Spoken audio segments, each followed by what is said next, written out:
俄罗斯入侵罗马尼亚领空，北约战机出动。第5条规定生效。芬兰与美国签署防务协议，允许美国军队进入芬兰。俄罗斯正策划一项大规模军事行动，意图占领哈尔科夫、第聂伯罗。乌俄最新战况：乌克兰加入欧盟谈判启动，欧盟大部分国家将独自对乌进行援助。芬兰开放15个美军基地后，紧跟着关闭了与俄罗斯接壤口岸。尚未入约的瑞典，其境内拥有比芬兰更多的美军军事基地。44辆豹 2A7HU 坦克开始交付匈牙利。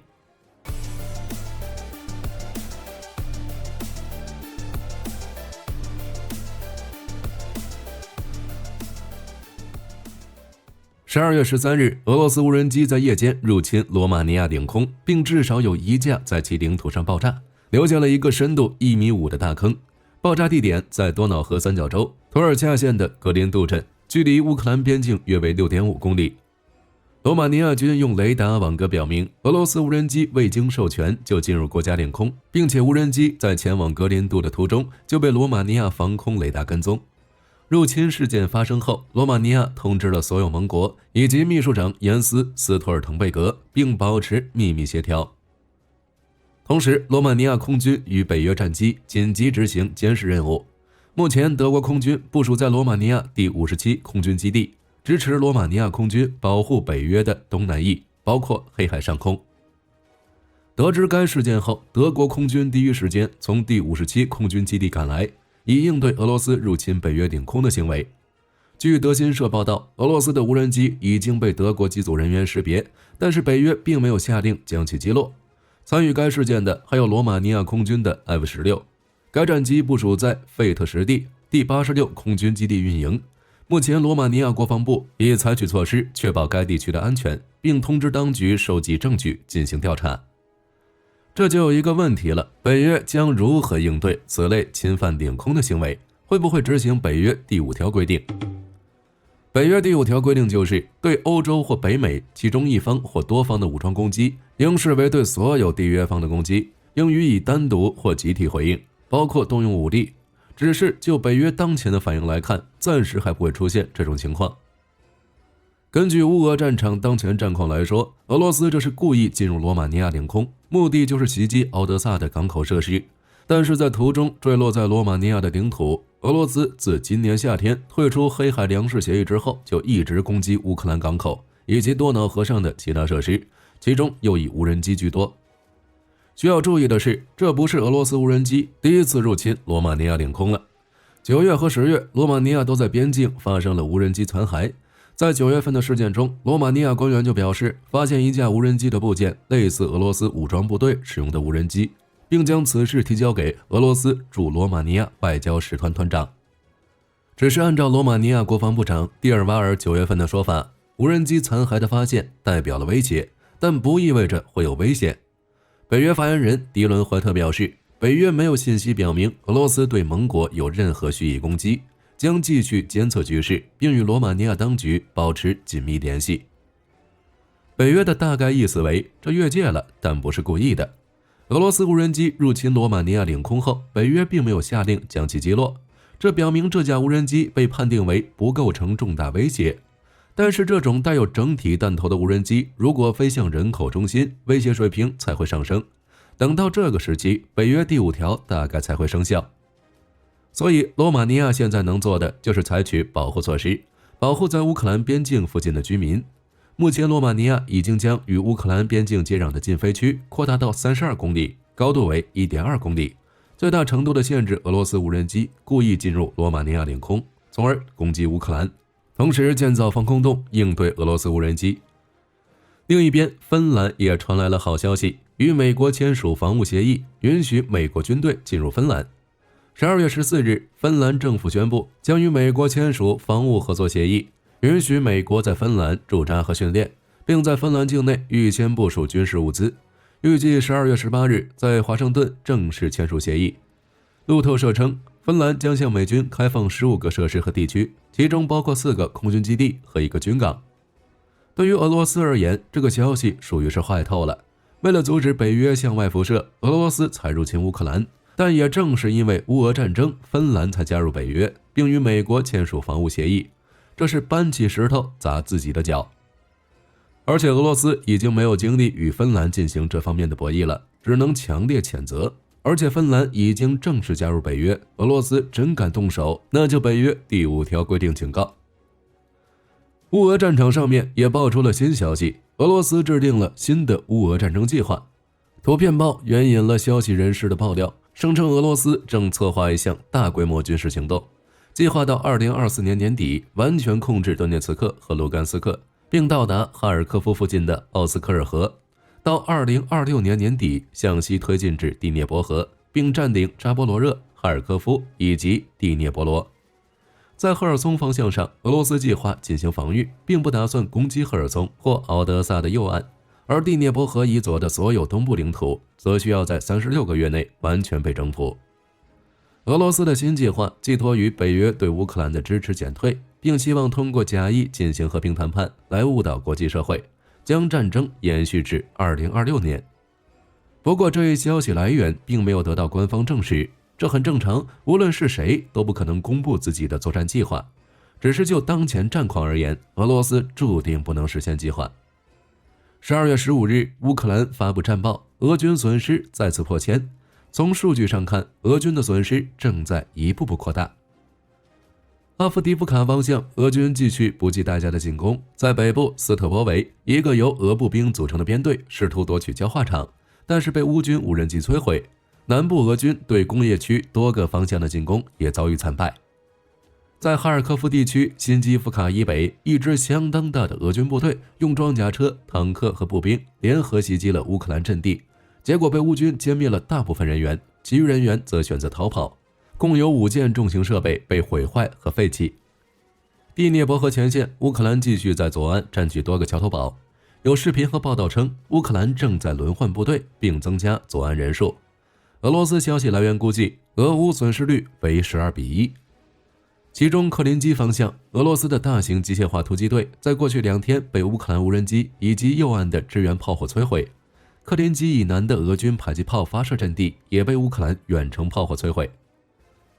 战争研究所指出，俄军空降兵部队，特别是第104近卫空降师遭遇异常严重的损失，同时第104近卫空降师第328空降团的一个营损失惨重，拒绝参加对克林基的攻击。俄罗斯军事博客大多报道了这次失败，并要求第聂伯罗集团军司令兼空降兵司令杰普林斯基上将辞职。火力军这边建议将杰普林斯基编入军官突击营，送到前线亲自体检一下。总的来说，乌军继续在冬季战斗中消耗俄军，最大程度消灭其有生力量。俄军想侵占哈尔科夫、第聂伯罗，那就全国总动员吧。当然，乌军冬季作战的困难也不是一星半点，无论是俄军还是乌军，这个冬天都会是痛苦而又漫长。据路透社报道，12月14日，欧盟峰会在比利时布鲁塞尔举行。当天，欧洲理事会主席米歇尔在社交媒体上表示，欧洲理事会决定乌克兰和摩尔多瓦开始入盟谈判，并授予格鲁吉亚欧盟候选国地位。报道称，启动乌克兰加入欧盟谈判的提议必须获得欧盟27个成员国的一致同意，但匈牙利一直对此持反对态度。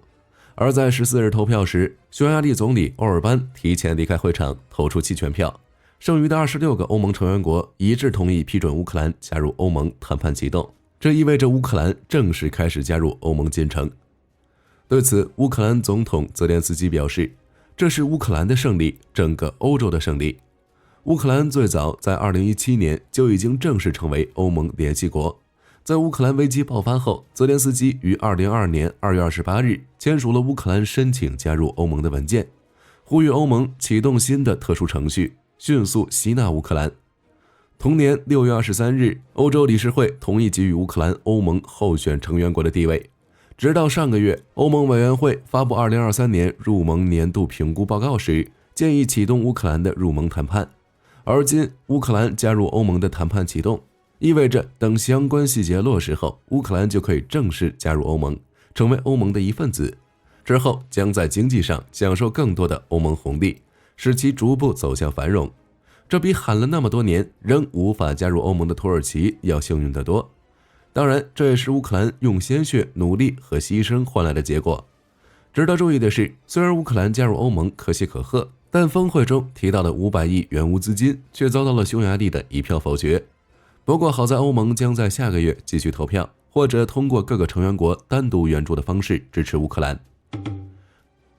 14日，芬兰不仅宣布要在18日与美国签署防务合作协议，同一天还有限开放了与俄罗斯接壤的2个边境口岸，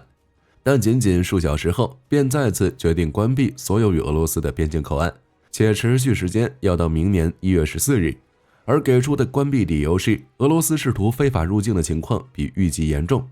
据芬兰边防军报告称，仅14日和15日边境开放期间，就超过360名寻求庇护者抵达芬兰和俄罗斯之间的2个边境口岸，这给芬兰造成了极大的安全风险。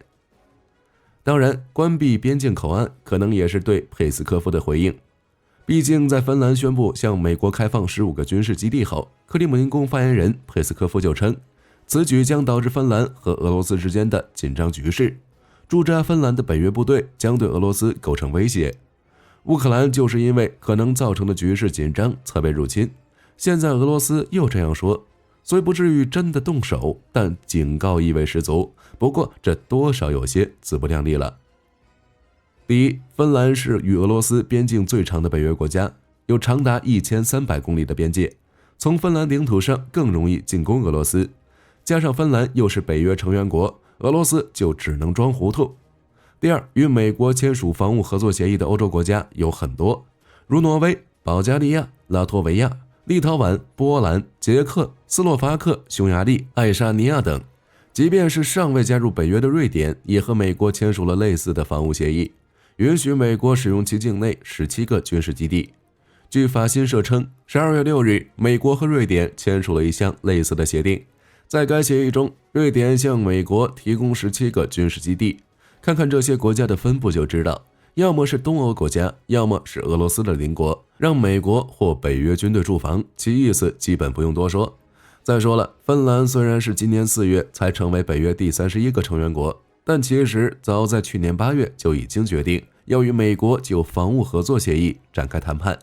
且谈判已于今年10月完成，现在只是实施而已，俄罗斯根本阻止不了。而瑞典为入约，就向美国开放17个军事基地，就是想在北约加入之前获得美国盟友的地位，以便于真的面临俄罗斯入侵时有强力援助。俄罗斯的操作真的是没谁了，好端端将2个中立国几乎推到了对立面上，需要部署重兵来防范，不知道他们的军费开支还撑不撑得住。匈牙利陆军新组建的第1坦克旅基地举行了首批5辆豹2 A7HU 主战坦克的接受仪式。该坦克的正式抵达，标志着匈牙利国防力量的现代化进程又向前迈进了一步。匈牙利这个位于欧洲的内陆国家，其拥有2.4万人的强大陆军，这不仅是匈牙利军队的主力，而是其国防力量的核心。它的组织结构丰富多样，包括2个机械化师、3个机械化旅，以及炮兵营、坦克营和反侦察营等。2018年12月，匈牙利国防部与德国克劳斯马菲威格曼公司签署了一项总价值约5亿欧元、实际价值15亿欧元的军购合同，其中包括了44辆豹2 A7HU 主战坦克、24门全新制造的 PZH-2000 自行榴弹炮、12辆库存豹2 A4， 以及8辆由豹2坦克底盘改装的装甲车辆和13辆重型军用卡车。如今 PZH-2000 自行榴弹炮已经交付给匈牙利陆军第25步兵旅第101炮兵营，豹2 A4 和改装的装甲车辆也已接收，主要用于人员训练，为迎接更先进的豹2 A7 做好充分准备。而此次抵达的豹2 A7HU 坦克是匈牙利国防和部队发展计划中的重要组成部分。匈牙利国防部长坚信，豹2 A7HU 坦克的交付将使匈牙利武装部队的实力得到显著增强。豹2 A7HU 主战坦克是目前豹2系列中最先进的型号之一，不仅汲取了卡塔尔的豹2 A7 加 QAT 和德国豹2 A7V 的开发经验，同时根据匈牙利的特殊需求进行了定制化改进，将拥有新型的车体和炮塔，其全长 10.97 米，不附加装甲模块时宽 3.76 米，高 3.03 米，战斗权重65吨以上。与豹2 A7 一样，由一台 MTU MB873柴油发动机提供动力，最大功率1500马力，最高时速72公里每小时。车辆还配备了24千瓦的辅助动力装置，在备用状态下为车载系统和空调供电。它的主武器是一门 L55A1 55倍镜120毫米滑膛炮，这与德国豹二 A7V 用的是同款炮，配有新的炮栓和回热器，可发射 DM11可编程高爆榴弹和 DM73 KE2020neo 尾翼稳定脱壳穿甲弹等。除此之外，豹二 A7HU 还配有一挺 7.62 毫米的同轴机枪和一挺 12.7 毫米的遥控武器站，能使其在战场上拥有强大的火力。同时，为了做到全面保护，豹二 A7HU 特意加强了坦克底部、前部和顶部的防御。在这些部位，该坦克配备了带有被动装甲模块的模块化保护套件，能对反坦克导弹、反坦克地雷、简易爆炸装置以及 RPG 火箭等威胁提供全方位防御。其防御能力可以与豹二 A7A1 以及丹麦的豹二 A7DK 相媲美。除此之外，就连火控和观瞄设备都装备的是新型亨索特 PRI RTWL 车长轴式瞄准镜，其集成了第3代 Atika 热成像仪、昼间彩色摄像头和激光测距仪，并具备目标自动跟踪功能，极大提高了射击精度和作战效率。可以说，等2025年这批豹二 A7HU 坦克全部交付完毕，届时匈牙利陆军部队将增强其与德国军队的互联互通性，与欧盟和北约的集体防御能力也将得到增强。好了，关于乌克兰加入欧盟、俄罗斯周边国家力量增强，大家有什么要补充的，欢迎在评论区留言讨论。我是火力军，下期再见。